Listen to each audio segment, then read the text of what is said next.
국정원 9급 채용에 대해서 아마 과정은 채용 일정이라든가 채용 방식 특징이라든가 그다음에 두 번째로는 이제 난이도나 필기 시험에 대한 내용, 그다음에 이제 출제 경향, 그다음에 이제 공부 방법 어떻게 식으로 좀 공부를 하셔야 되고 마지막으로 이제 기출문제 유형 한번 풀어보면서 분석해드리고 질문 있으시면 질문 받고 그렇게 해서 마무리를 할게요. 먼저 간단하게 얘기를 해드리면 국정원 9급은 한 4, 5년 전까지만 해도 국정원에서 이렇게 정기적으로 시험을 보고 필기를 보고 뽑질 않았어요. 그러니까 한 4, 5년 전까지는 좀 필요할 때마다 비정기적으로 공고를 내고 그러니까 소수 인원을 뽑았죠. 자소서하고 면접만 가지고 이제 뽑았었는데 몇 년 전부터 왜 이게 이제 좀 변하기 시작했냐면 두 가지가 가장 커요. 그러니까 첫째는 한 4, 5년 전부터 그 58년생, 59년생, 60년생, 61년생 이렇게 이제 정기 은퇴하시는 분들이 많이 나오면서 그리고 국정원 특성이 그 조직의 특성상 한번 들어가시면 이게 비밀도 있고 이런 유지가 있기 때문에 잘 안 나가시는데 이제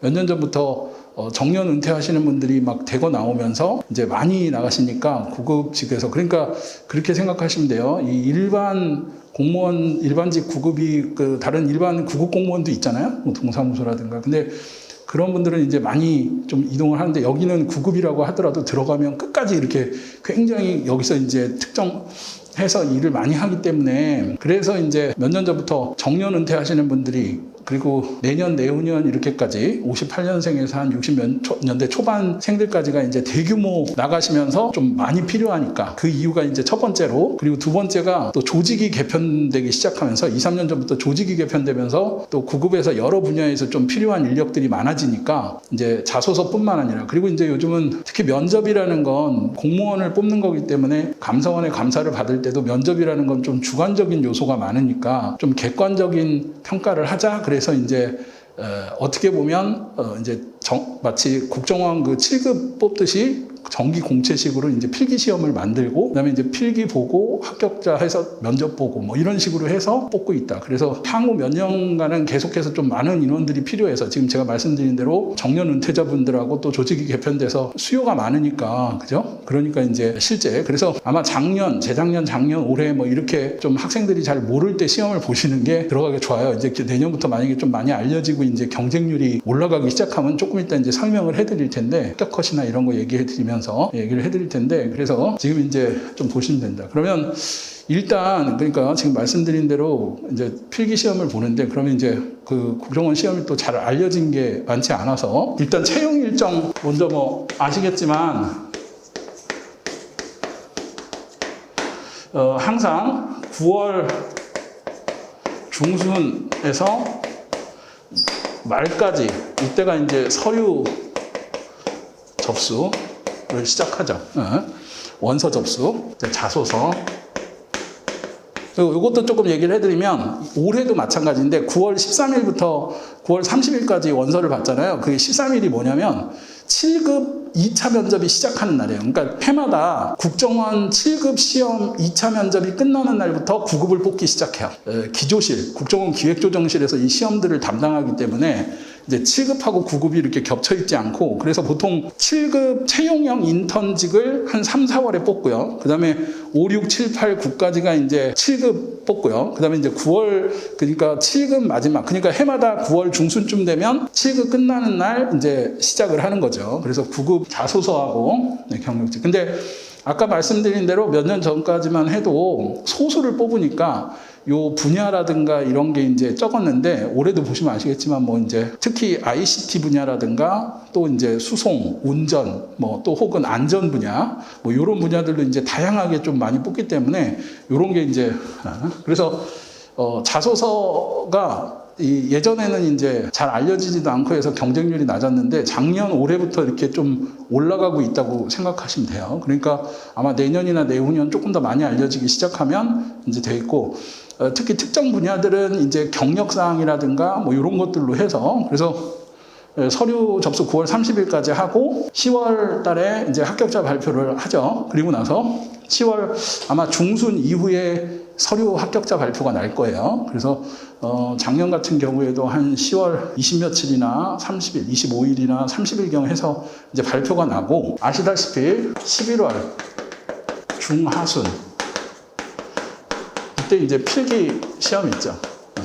그래서 11월 중하순, 그래서 이제 올해는 11월 20일에 시험이 있죠. 그래서 국어하고 한국사, 그 시험 내용이나 과정에 대해서는 조금 이따 자세하게 더 얘기를 해드릴 거고, 필기를 본다. 그리고 플러스 이 실기를 보는 게 있어요. 근데 이 실기는 안 보는 직렬도 있고, 예를 들면 보는 직렬은 운전이나 수송 분야는 이 운전 드라이빙 실력을 봐요. 그러니까 일반 그런 게 아니라 이제 뭐 여러분들도 아시겠죠. 뭐 아주 중요한 거 이제 물건 같은 거 이렇게 나르거나 뭐 할 때, 또 혹은 판문점이나 이런 남북 정상회담 할 때 뭐 막 이렇게 왔다 갔다 하니까 운전을 그냥 그게 아니라 굉장히 좀 잘하는, 그래서 운전 분야나 수송 분야는 실기 시험을 본다. 그리고 안전도 이제 대부분 그래서 경호학과 출신이나 이런 사람들 무도라든가 뭐 체력장이라든가 이런 거, 체력장을, 그러니까 다른 분야는 안 보는데 안전 분야는 보고, 또 ICT 분야도 보통 그 코딩 뭐 이런 거 간단하게 인덕원에 있는 이제 국가정보대학원에서 이제 코딩 시험 같은 거 좀 보고, 이런 분야는 이제 본다는 얘기예요. ICT 분야라든가 안전 수송 분야라든가 또 운전이라든가 이런 거에서는 이제 실기가 보는 데가 있고 안 보는 데도 있죠. 그래서 필기 합격자가 11월 말쯤 한 2주 후, 그러니까 20일 날 시험을 보면 한 30일이나 12월 초쯤 발표가 나요. 그러면 이제 12월 중하순, 이때 이제 뭐가 나오냐면 면접. 이 12월, 작년에는 12월 16일부터 직렬에 따라서 16일부터 22일까지 이렇게 16, 17, 18, 19, 20, 21, 22 이렇게 한 일주일간 면접을 실시했어요. 그러니까 이번에도 아마 11월 20일 날 필기를 보시면 아까 말씀드린 대로 11월 말이나 12월 초쯤 합격자 발표가 나오고, 이제 12월 한 15일 이후 해서 일주일간 이제 면접을 보는데, 면접은 2회. 이틀을 본다는 뜻이 아니고 가면 이제 2번이나 3번을 들어가는데 3대1 면접. 그래서 작년 같은 경우에는 인성 면접만 이제 2번 들어가서 보고 끝나는 때가 있고, 이제 작년에는 특히 또 코로나 때문에 굉장히 이제 막 그랬는데, 뭐 예를 들면 경호처도 마찬가지고 국정원 7급도 작년에는 이것 때문에 이제 하루만 봤었어요. 이 코로나 때문에. 근데 올해부터는 이제 7급은 1차 면접 보고 떨어뜨리고 2차 면접 보고 좀 이렇게 하기 때문에, 올해 같은 경우에는 인성 면접 2번을 보던가 아니면 인성 플러스 PT 면접. 이제 요거, 그러니까 인성 면접 한 번 들어가고 PT 면접이나 상황 면접 한 번 본다. 그래서 요거는 아마 필기 합격자 발표 나거나 또 혹은 11월 20일 필기 끝나면 면접 강의가 개강이 될 거예요. 그래서 이제 면접 보시고, 이때는 특히 중요한 게 국정원이 이제 다른 공무원들하고 조직이 다 좀 특수하기 때문에 특히 국정원의 어떤 인재상이라든가 보안의식이라든가 또 본인의 애국심이라든가 이런 분야에서도 많이 이제 하기 때문에 이런 걸 한다. 그래서 이때 이제 하면 1월 또 12월 말에 1월 초나 중순쯤에서 연락이 와요. 그래서 합격을 했다. 그러면 이제 신원조회가 들어가고, 그 사이에 이제 국정원으로 부르기도 하고요. 그래서 최종 합격자 발표는 2월 중에 난다. 이렇게 생각하시면 돼요. 그러니까 상당히 길죠. 9월, 10월, 11월, 12월 이렇게 1월, 2월까지 있기 때문에 여러분들이 좀 해서, 이게 이제 국정원 9급 채용 과정이라고 이제 생각을 하시면 돼요. 그러니까 뭐 어떻게 보면 일단 자기소개서랑 서류 통과하고, 근데 자기소개서 서류 같은 경우에는 지금 좀 안심을 하셔도 좋은 건, 경쟁률이 아까 말씀드린 대로 아마 내년, 내후년 되면서 이게 정기적으로 지금 뽑기 시작한 게 몇 년 안 돼서 아직은 이렇게 지원자가 많지 않을 때라 이 서류는 거의 다 통과를 하신다고 생각을 하시면 돼요. 특별히 뭐 하자가 없거나. 근데 특정 분야에서는 경력사항을 좀 많이 봐요. 그리고 그 이제 해마다 제가 좀 보면 어느 특정 분야는 또 그 해에 따라서 몰리는 때가 있을 수 있어. 그러니까 작년에도 ICT 쪽이랑 그다음에 운전 쪽은 좀 사람들이 많이 몰리니까 아무래도 이제 경력을 많이 갖고 있는 분들을 위주로 해서 좀 합격을 많이 하더라고요. 그러니까 그런 것도 이제 생각을 하시면 되고. 근데 이제 2차 필기에서도 조금 이따 이제 좀 더 자세하게 얘기해 드리겠지만, 이게 학생들 어느 걸 어떻게 공부해야 될지 이런 걸 잘 몰라서 이제, 그런데 필기 같은 경우에도 굉장히 어렵다기보다는 아까 말씀드린 대로 어떻게 출제가 되고 어느 부분을 어떤 식으로 공부해야 되는지만 알면 조금 이따 뭐 말씀드리겠지만 우리가 이제 아마 10월 20일이나 서류 합격자 발표 날 때쯤 해서 핵심 정리 같은 거 할 거예요. 그래서 요약 정리한 거라든가 그 문제 같은 거 좀 풀어보고 가면 그렇게 이제 어렵지 않게 합격을 하실 수 있다. 그래서 사실은 이 필기도 필기지만 여기 통과하면 면접이 오히려 더 까다롭다 이렇게 생각하시면 돼요. 그래서 면접도 이제 조금 더 왜냐면 국정원 면접이 다른 일반 공기업, 사기업이나 다른 공무원 면접하고보다 조금 더 어려울 수 있기 때문에 왜냐면 조직이 굉장히 특수하기 때문에 신원 조회라든가 검증이라든가 막 이런 거 할 때 왜냐면 여러분들이 뭐 아시겠지만 항상 이런 데 들어가서 하다 보면 듣는 게 생기고 그죠? 막 그러면 나와서 또 이 기밀이나 이런 것들에 대해서 막 말할 수 있고 이렇기 때문에 거기에 이제 들어가시는 분들에 대해서 특별히 이런 거 좀 한다. 그래서 이렇게 보고 이제 가장 궁금해하시는 국정원 9급 필기 시험은 일단 세 가지죠. 국어, 한국사, 일반 상식. 일단 작년 기준으로 얘기를 해드리면 국어가 25문항, 한국사가 25문항, 일반 상식이 10문항. 그러면 총 60문항이죠. 이렇게.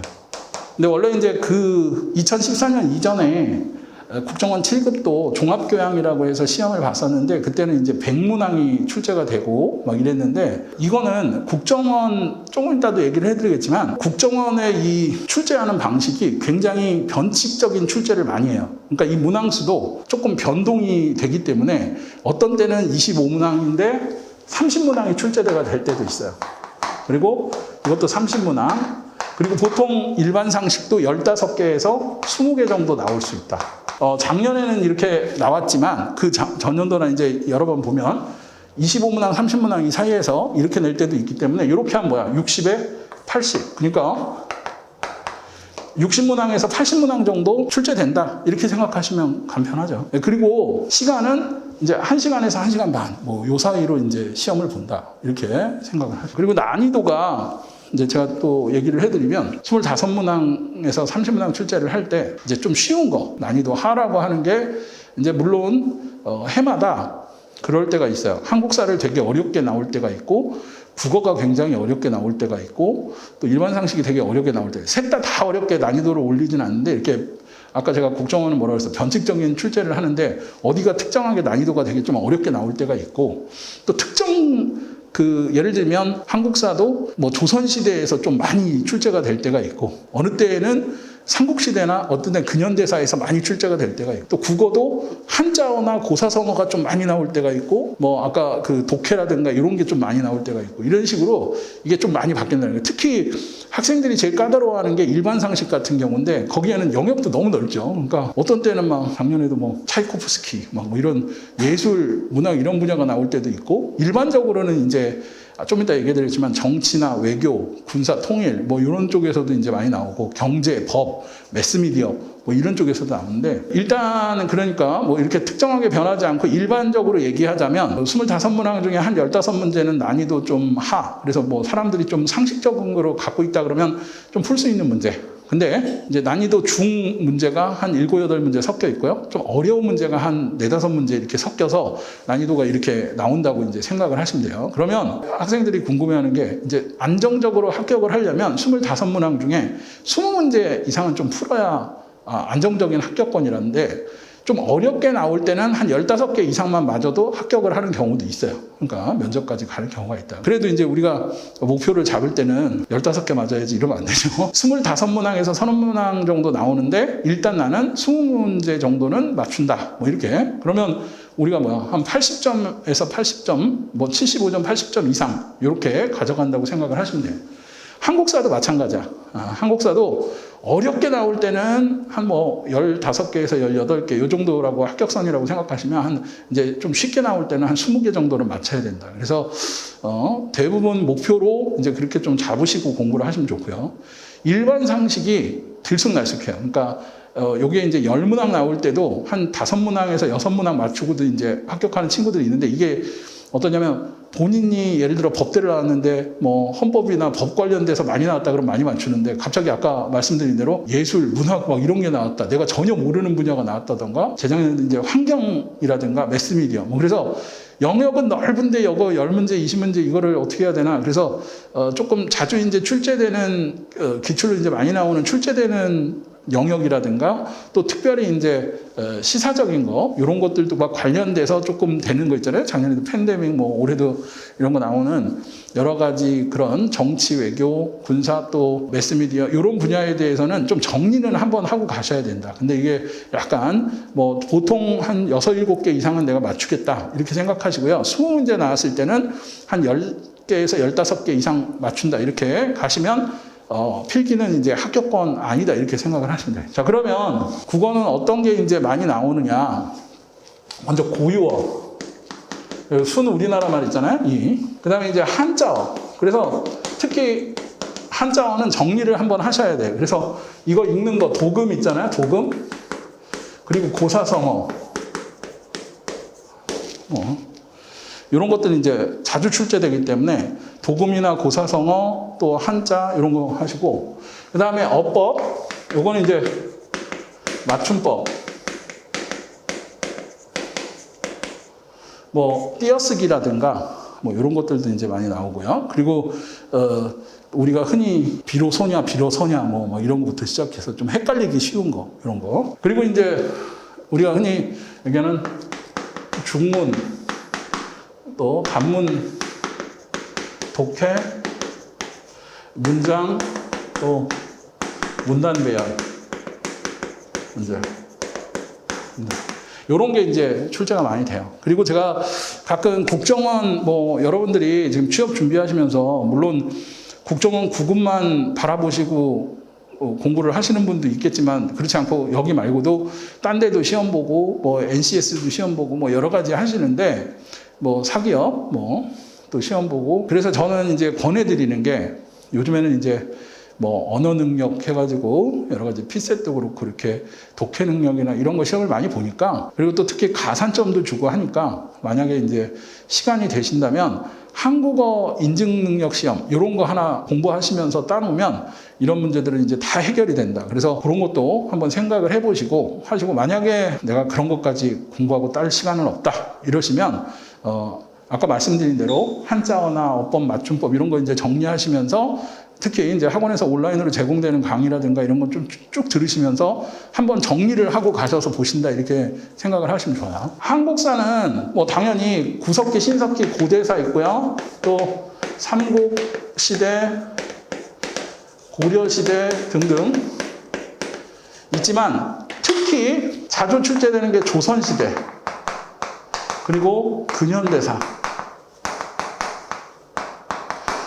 어렵게 나오면 이런 게 많이 어렵게 나와요. 그렇기 때문에 조선시대나 근현대사 우리가 이제 아마 제가 시열 핵심 정리할 때 특히 이 조선시대하고 근현대사 중심으로 많이 정리를 해드릴 거예요. 그리고 이제 실전 문제풀이 할 때도 여기 문제를 많이 풀 텐데 이 삼국시대, 고려시대 이런 고대사나 이런 거 고대사는 옛날에 뭐 구석기, 신석기 이런 유적 있잖아요. 유적이나 유물 뭐 이런 것도 있고 근데 삼국시대, 고려시대, 조선시대 이런 거 할 때도 주로 뭐를 중심으로 해서 공부를 하셔야 되냐면 문화사 이런 거보다는 정치사 그리고 정치제도 그리고 여러분들이 아시는 법이나 행정 제도 또 어떤 역사적 사건 그리고 왕의 업적 등등 이런 거 중심으로 좀 공부를 하셔야 돼요. 그러니까 뭐 작년에도 우리 세종대왕 성종 뭐 이런 거 있잖아요. 성종의 업적이라든가 또 세종대왕 때 있었던 거라든가 또 뭐 여러 가지 외교적인 동북아 외교라든가 뭐 이런 거 거란 침입 뭐 이런 거 있잖아요. 그리고 뭐 이런 거 비슷하게 해서 한번 쭉 정치사 특히 조선 전기 후기 그다음에 이제 근현대사 특히 구한말 뭐 이런 데는 정리를 좀 쭉 해놔야 된다. 그래서 거기가 이제 어렵게 많이 나오고, 요 앞에 삼국시대나 고려시대 고대사 같은 경우엔 이제 한 번만 좀 살짝 훑어본다 이렇게 생각으로 정리를 하시면 돼요. 그래서 특히 이런 거 분야로 핵심 정리, 우리 수업할 때 그런 거를 쭉 위주로 사건이나 왕의 치적이나 이런 거 위주로 정리를 해드릴 거예요. 그리고 이제 문제도 실전 문제 풀 때도 그런 거에 이제 기출 나왔던 것들 이런 거 중심으로 해서 풀 거다. 아까 전에 말씀드린 대로 이 일반 상식이 영역도 그렇고 제일 까다로운데, 이제 요거는 특히 정치, 외교, 경제, 그다음에 법, 그다음에 사회문화, 그리고 특히 요즘 관심 있는 거 뭐 있어? 환경, 보건. 자, 요쪽은 우리가 공공의료나 매스미디어 이런 거 있잖아요. 그리고 또 요즘 언론중재법, 또 WHO 코로나 관련해서도 많이 있기 때문에. 그리고 매스미디어, 그리고 예술. 그러니까 여기는 이제 문학이나 음악 뭐 이런 거 등등. 자, 그러니까 이런 거 위주로 한번 쭉 정리를 하시면 돼요. 그래서 용어라든가, 그러니까 정치 외교 용어 같은 것도 많이 나오고요. 또 국제 분쟁이라든가, 이번에 아프가니스탄, 그래서 이제 일반 상식 보시면 이제 아프간 철군할 때 옛날에 베트남 사이공이라든가 이런 데 철군하고도 비교를 많이 하고, 또 북핵 관련한 같은 것도 이제 많이 있고, 또 정치 제도, 내년에 특히 또 뭐가 있어요? 대통령 선거 있고 막 이러니까 선거제도라든가 뭐 이런 거 정도 또 알아두셔야 되고, 또 사회적으로 이슈화 많이 되는 것들과 관련된 이런 것도 좀 많이 보시면 좋아요. 특히 아까 환경보건 같은 경우에도 지금 코로나라든가 요즘 신조어 중에도 우리 뭐라 그래, 10월, 11월 지금 뭐 2,000명, 3,000명 됐지만 계속 이렇게 갈 수는 없다. 그래서 11월 말부터 뭐라고요? 위드 코로나 뭐 이런 거 나오죠. 위드 코로나. 그래서 이제 코로나하고 같이 이제 이렇게 하는 걸 뭐라고 부르느냐, 뭐 그런 거 위드 코로나라든가. 또 문재인 대통령이 이번에 이제 종전선언 또 얘기하면서, 또 특히 미국이 호주에게 핵잠수함을 주겠다 이러면서 이제 미국, 영국, 호주가 참여한 그 오커스라고 하는 이 조직이라든가, 그래서 오커스 뭐 이런 것도 그렇고요. 어제 얼마 전에 또 북한이 단거리 미사일 어저께 발표 났죠. 극초음속 미사일 화성 8형 뭐 이런 거 관련해서. 그러니까 이런 것도 한번 나중에 제가 핵심 정리 때 영역별로 주로 출제되는 영역, 뭐 예술 분야에서도 중요한 거. 근데 이게 어려운 게 아니라 이 상식은 알고 있으면 맞고 모르면 틀리고 하는 거예요. 그냥 간단하게. 그래서 이거는 이제 좀 어쩔 수 없어요. 내가 그냥 버리고 가? 이렇게 얘기할 수도 있는데, 그래도 10문항에서 또 올해는 20문항까지도 나올 수 있기 때문에 그거에 대해서 한번, 물론 이거는 복불복이 있어. 왜냐면 내가 막 그 정치 경제는 아까 말씀드린 대로 쫙 했는데 갑자기 법에서 막 많이 나올 때도 있고요. 이 변칙적인 출제라는 그게 그런 거예요. 국정원에서. 막 어떤 분야를 골고루 이렇게 한 문제, 두 문제씩 내는 게 아니라 어떤 때는 막 여기서 쭉 10문제 나왔다. 여기서 막 8문제 나왔다. 그러니까 공부하는 학생들 입장에서는 좀 힘들 수 있지만 그래도 다양한 영역들을 쭉 한번 좀 정리를 해 두시는 게 좋다. 그래서 지금 총 보시면 일단 국어, 한국사, 일반상식은 25, 10문항. 근데 이게 30문항 나올 때도 있기 때문에 30문항, 30문항, 20문항. 그러면 문항수는 60에서 80문항 정도 나온다. 그리고 난이도는 제가 아까 말씀드린 대로 해마다 한국사면 뭐 3개가 다 이렇게 되게 어렵게 나온 적은 별로 없고, 한국사가 어렵게 나올 때가 있고, 그 다음에 이제 일반상식이나 또 국어가 이렇게 하나씩 난이도가 조금 높을 때가 있는데, 그래도 보통은 제가 얘기해 드린 게 25문항이라면 75에서 80점, 20문항 이상 맞추려고 노력을 하셔야 된다. 그래서 합격 컷이라고 이제 안정적인 합격 컷을 얘기를 해드리면 이제 20문항 정도라고 보시면 되고, 일반 상식에서도 제가 아까 얘기했던 대로 한 6, 7문항, 10문항 나왔을 때요. 만약에 20문항 나오면 한 15개 정도는 내가 맞추겠다. 이런 목표를 좀 가지시고 요 분야들을 좀 쭉 정리를 하시면 돼요. 자, 그러면 그 기출문제 유형 분석, 오늘 그 문제를 한번 보죠. 국어부터 한번 보면 다음 표준어. 우리가 아까 말씀드린 대로 이제 뭐 순 우리나라 말이라든가 고유어라든가 또 그 간 간혹은 유의어, 동의어 뭐 이런 거 나올 때도 있어요. 그래서 그런 것도 한번 봐두시면 좋죠. 자, 표준어 거기 보시면 꼭두각시 3번이 정답이죠. 꼭두각시. 자, 그다음에 다음 밑줄치 부분의 철자법 맞춤법 보기 틀리게 쓰인 것을 골라라. 보시면 그는 언제나 일찍이 틀렸어요. 여러분들 이거 좀 조심하셔야 되죠. 뭐가 맞아? 일찍이 요게 맞고 일찍이 요거는 틀렸다. 정답 1번이죠. 오순도순 맞아요. 그 3번에 비로소 이거 맞았다. 비로서 아니에요. 그러니까 이것도 잘 나오는 것 중에 하나죠. 비로소 이게 맞고 사람들이 비로소 이렇게 하는 건 틀렸다. 이렇게 한우라고 맞죠. 한우라고 한 것이 이 모양입니다. 3번 한 달 전에 써두었던 편지를 붙였다. 맞아요. 동그라미. 아버지가 편찮으셔서 어머니가 한약을 다리고 틀렸죠? 이거는 달이고 이게 맞다. 그래서 다리다는 것이 뭐냐? 액체나 약 같은 걸 이렇게 졸여서 다리다 할 때는 다리고고 다리다 할 때는 뭐냐면 다리미나 인두 같은 걸로 이렇게 곱게 펴기 위해서 다리는 거. 다리미. 그래서 틀렸죠. 한약을 달이고 이게 맞다. X. 정답은 2번. 소금 장수 노릇도 잘하면 장사가 잘 된다. 맞죠?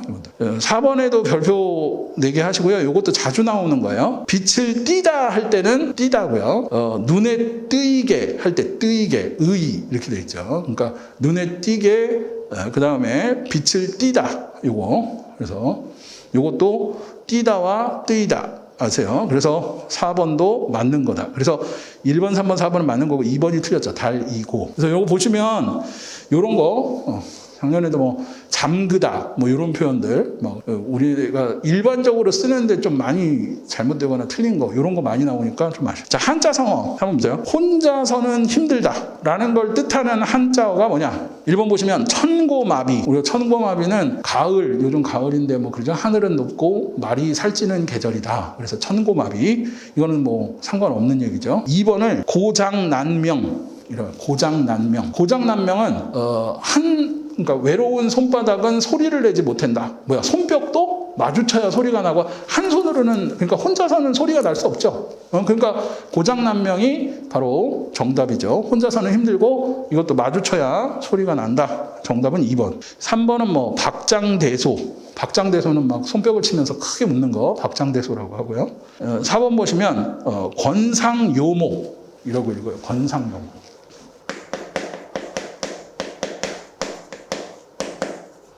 자, 이거는 나무에 오르라고 해놓고 밑에서 흔드는 거야. 이게 무슨 얘기냐면 상대방을 띄워놓고 그 사람의 뒤통수를 치는 걸 권상요목이라고 하는 거예요. 그러니까 뭐 그럴 수 있죠. 뭐 좀 잘못된 비유일 수도 있는데 막 대통령 출마해 윤석열 막 출마해놓고 올라가니까 막 뒤에서 그저 비리 까고 막 이러는 게 권상요목하고 비슷하다 이런 거. 올해 좀 나올 만한 것들 예상 문제 같은 거 하나 얘기해드리면 이재명 경기지사가 이번에 얘기하면서 위리안치라는 말을 썼어요. 위리안치. 위리안치가 옛날에 그 죄인을 유배 보내가지고 제주도나 완도 같은데 유배 보내갖고 도망 못 가게 그 주위를 가시덤불 같은 걸로 막아가지고 아주 그냥 좌천시키는 거 이런 걸 위리안치인데 뭐 얘기하면서 그랬죠. 이준석 대표라든가 뭐 이런 분들을 다 그런 유배 보내야 되고 이렇게 위리안치 해야 된다 막 이런 식으로 표현을 해서 그것도 그렇고 이목지신이라는 말도 있어요. 이목지신은 옛날에 진시황의 그 승상이었던 상황이 국가에 대한 정부에 대한 신뢰가 아주 중요하다. 그래가지고 남문에다가 나무를 하나 갖다 놓고 이 나무를 북문에 갖다 심으면 50냥 금어 50냥을 주겠다. 근데 아무도 안 믿는 거야. 너무 쉬운 일인데 이렇게 준다고. 그래서 어떤 사람이 그걸 들어다가 진짜로 북문에 딱 옮기니까 상금으로 50냥을 내렸어요. 다음 날 이거를 다시 남문에 갖다 놓으면 100냥을 주겠다. 그러니까 사람들이 이제 갖다가 딱 놓으니까 100냥을 실제로 준 거야. 그래서 이목지신이라는 말은 나무를 옮기는 믿음이다 그래서 옛날 그 진시황 때 상항이라는 그 재상이 정부에 대한 신뢰, 정부가 무슨 말을 하더라도 이제 그다음부터 뭐야? 믿는 거야. 정부가 어떤 말을 하더라도 국민이 믿어야만 그게 잘 된다. 그걸 이목지신이라고 하는데, 이게 예전에 7급 공무원 면접에서도 이목지신에 대해서 이렇게 물어본 적도 있고요. 또 문제로도 자주 출제되는 거다. 우리도 정부에 대한 믿음이 지금 별로 없죠. 국민들이 부동산 문제라든가 뭐. 그래서 이목지신, 즉 정부에 대한 신뢰를 키우기 위한 이런 정치와 좀 관련된 고사성어라든가 이런 것들도 좀 많이 알아두시면 좋아요. 자, 5번 참다운 벗의 죽음을 위로한다, 애도한다. 벗의 죽음. 자, 1번 보시면 혼정신성. 자, 혼정신성은 효도에 관한 거예요. 효도. 무슨 효도냐면 부모님에게 아침에 인사드리고 문안 인사드리고 저녁에 잘 계시는지 인사드리고, 그래서 항상 부모님께 문안 인사를 여쭙는 효도와 관련된 게 혼정신성이다. 2번이 정답이죠. 백아절현. 자, 이거 백아절현이라는 고사는 백아와 종자기라는 옛날 중국에 그런 게 있었는데, 이 백아가 검은고를 키면 이 종자기가 옆에서 들으면서 야, 우리 친구가 오늘은 기분이 좋네. 그리고 어떤 때 딱 키면 우리 친구가 오늘은 화가 났구나. 그러니까 음악 소리만 듣고도 너무 그 사람 마음을 잘 읽었는데, 어느 날 이 종자기가 죽으니까 이 백아가 더 이상 나의 음악을 이해해주는 친구가 없다. 그래서 절현이라는 말은 그 검은고를 끊고 연주를 하지 않았다. 그래서 백아와 종자기 그 죽음을 애도하면서 자신의 그런 음악을 알아주지 않는, 그래서 이거를 절현의 고사라고도 하고요. 현을 끊는다. 또 백아절현이라고도 하는 거죠. 정답은 2번. 3번은 맥수지탄. 이 맥수지탄은 충과 관련된 거야. 충. 그러니까 옛날에 그 500년 도읍지를 필바로 돌아드니 뭐 이런 얘기가 옛날 망한 그 고국에 대한 자기 그 망한 고국을 그리워하는, 그래서 이제 맥수지탄이라고 하는 거죠. 그 보리가 이렇게 자란 그런 폐허가 된 나라를 보면서 충성심을 키우는, 그래서 충과 관련된 걸 맥수지탄이라고 하고요. 효하고 관련해서는 이제 풍수지탄이라는 말이 있어요. 풍수지탄은 부모님이 살아계실 때 잘해야 되는데 부모님이 돌아가시고 나서는 바람만 불어도 나무가 흔들리는 것만 봐도 부모님 생각에 막 슬픔을 못 이기는, 그러니까 살아계실 때 잘해라. 그래서 효와 관련된 게 풍수지탄이고요. 충과 관련된 게 맥수지탄이다. 4번은 단금지교. 이거는 이제 단금지교는 서로 발전적이고 서로 잘 맞는 친구, 이런 우정을 단금지교라고 하죠. 근데 이것도 우정에 관한 고사성어는 맞는데, 그럼에도 불구하고 벗의 죽음을 애도한다는 건 2번이 정답이죠. 자, 6번에 다음 중 호가호위. 호가호위와 관련된 동물. 자, 이거는 어느 날 이 호할 땐 여우 호자예요. 여러분들 구미호 할 때 호자죠. 그래서 구미호, 꼬리가 9개 달린 여우를 구미호라고 그러죠. 근데 이 여우가 옛날에 이 숲에서 제일 무서운 사람이 누군지 알아? 그리고 호랑이한테 얘기를 한 거예요. 그랬더니 호랑이가 누군데? 그랬더니 자기래. 그러면서 이 여우가 나 따라와봐. 그리고 이렇게 가는 데마다 동물들이 다 도망가는 거야. 근데 사실은 그 동물들이 도망가는 건 여우 때문이 아니라 뒤에 같이 따라오는 누구야? 호랑이 때문에 도망가는 거죠. 그래서 호가호위 한다는 말은 누군가 권력자를 등에 업고 자기가 막 위세를 떨치는 거, 이런 걸 호가호위라고 하는 거예요. 앞에는 이리가 호랑이를 앞세워서 자기의 권세를 떤다. 그래서 호가호위. 여우와 호랑이죠. 여우가 그렇게 한다. 그래서 정답은 2번이다. 여우와 호랑이. 그래서 지금 보시면 어법이나 고사성어나 표준 우리나라 말이나 이런 거, 순 우리나라 말이나 이런 거 좀 잘 하셔야 돼요. 자, 한국사 한번 보세요. 다음 중 경복궁 중건을 위해 대원군, 흥선대원군이죠? 이 발행한 화폐가 뭐냐? 이 세도 정권 하에서 삼정이 문란되는 걸, 그래서 특히 대원군의 그 삼정을 개혁한 거, 이런 것들도 이제 많이 나오니까 아셔야 된다. 당백전이죠? 1번이 정답. 그래서 당백전을 발행해서 왕실의 국고를 채우고 경복궁을 중건했다. 1번이 정답. 자, 2번. 다음 중 순조 때 일어난 천주교 탄압 사건. 이거는 신유박해죠. 이것도 1번이 정답. 그래서 1801년 순조 1년에 신유년에 천주교도를 탄압한 사건이 이 신유박해다. 그래서 여러분들이 우리 맨날 할 때 신미양요, 병인양요, 병인박해 막 이런 것들, 아까 그랬죠. 역사적 사건, 그리고 강화도 조약이나 또 시모노세키 조약이나 이런 사건과 조약, 그리고 또 근현대사, 또 여러 가지 조선 후기 이런 거, 갑신정변이라든가 이런 거는 당연히 좀 많이. 그래서 신유박해 1번이 정답.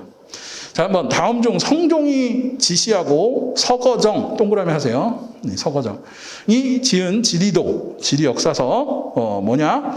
동국 여지승남이죠. 이게 조선 성종 때 하게 된 동국 여지승남이다. 여러분들 뭐 대동여지도는 아실 거고요. 그래서 이런 거, 그래서 여러 가지, 특히 조선 후기에도 우리가 예전에도 이제 기출로 잘 나오는 것 중에 하나가 실학자들, 뭐 이용생 학파나 경세치용 학파, 거기에 뭐 북학이라든가 뭐 책 제목, 유형원의 방개수록이라든가 박지원의 열하일기라든가 다산 정약용 선생의 흠음신서, 목민심서, 뭐 3대 이런 책 제목이나 또 그런 학자라든가 또 이런 것들도 많이 알아두셔야 된다.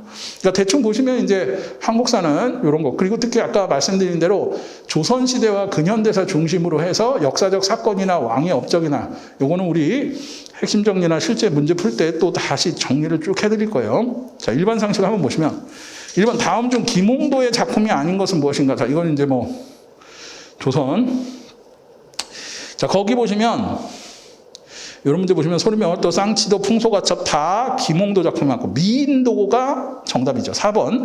이 미인도는 들리는 설에 의하면 김홍도의 제자라고도 하고, 근데 신윤복이죠. 신윤복. 그래서 조선 후기 신윤복의 그림이 미인도다. 이건 김홍도가 아니죠. 4번이 정답. 2번 볼까요? 다음 중 오페라의 주인공이 부르는 독창곡. 자, 그래서 우리가 특히 프리마돈나라고 하죠. 이 여주인공이 부르는 거, 남성도 맞고. 그래서 프리마돈나가 부르는 게 뭐다? 아리아라고 하죠. 아리아. 정답은 2번. 오라토리오는 거기 17, 18세기 성행했던 종교적인 극음악을 우리가 오라토리오라고 그러죠. 가장 유명한 게 핸델의 메시아 같은 오라토리오. 그래서 종교적 극음악 이렇게 해두시면 좋아요. 그래서 뭐 마태 순환곡이라든가 뭐 이런 것들이 다 오라토리오. 칸타타는 17세기 초에서 18세기 중엽 바로크에서 가장 성행했던 성악곡의 형식을 칸타타라고 하죠. 그래서 이거를 가장 많이 지은 사람 중에 하나가 바흐야, 바흐. 요한 세바스찬 바흐. 그리고 그분이 했던 이 칸타타들이 여러분들 혹시 기독교 다니시는 분들은 지금 찬송가에 많이 들어가 있어요. 이 찬송가에 있는 그걸 이제 원래는 그 사성부 코랄이라고 하는데 코랄 자츠라고 그래서 이 노래하는 그래서 찬송가 이게 이제 쉽게 얘기하면 칸타타라고 생각하시면 돼요. 바흐가 가장 많이. 소나타는 1600년대 전후의 기악곡 형식이죠. 그래서 여러 가지 주제나 테마 이렇게 소나타 그래서 3악장으로 구성되어 있는 이게 이제 기악곡이다. 그래서 이런 거고 아리아가 정답이죠. 그래서 기본적으로 이런 음악이나 작품이나 이런 것들도 좀 많이 알아두셔야 되고요. 자, 3번. 다음 중 종합예술로 동그라며 음악, 문학, 연극, 마술 이런 것들이 일체가 돼서 펼쳐지는 가극을 우리가 오페라라고 부르죠. 이 오페라에는 음악도 있고 연극도 있고 가장 유명한 게 바그너의 오페라. 뭐 여러분들이 아시는 니벨룽겐의 반지, 타노이죠. 그런 게 이제 오페라라고 해서 여기에는 연극도 있고 그 문학적인 요소도 있고 음악도 있고 다 같이 되어 있는 종합 예술 이게 이제 오페라라고 한다. 자, 이렇게 해서 우리가 나중에 정치 외교 뭐 또 예술 이런 거 다 정리를 하고 여러분들이 뭐 아까 전에 얘기해 드린 대로 그 주요 이렇게 등장하는 것들 다 쭉 한번 정리를 하셔야 돼요. 그래서 그런 거 하시고 지금 말씀드린 대로 필기 통과하고 또 다 끝난 게 아니기 때문에 이제 11월 20일 필기 끝나시면 또 면접도 PT라든가 준비하시면 좋은 게 있기 때문에 남은 기간 동안 좀 국어 또 한국사 이런 거 관련해서 최선을 다하셔서 꼭 다 올해 합격하시길 바랄게요. 혹시 뭐 질문 있으시면 한두 개 받아서 대답을 해드릴게요. 질문 있으신가요? 아, 끝나고?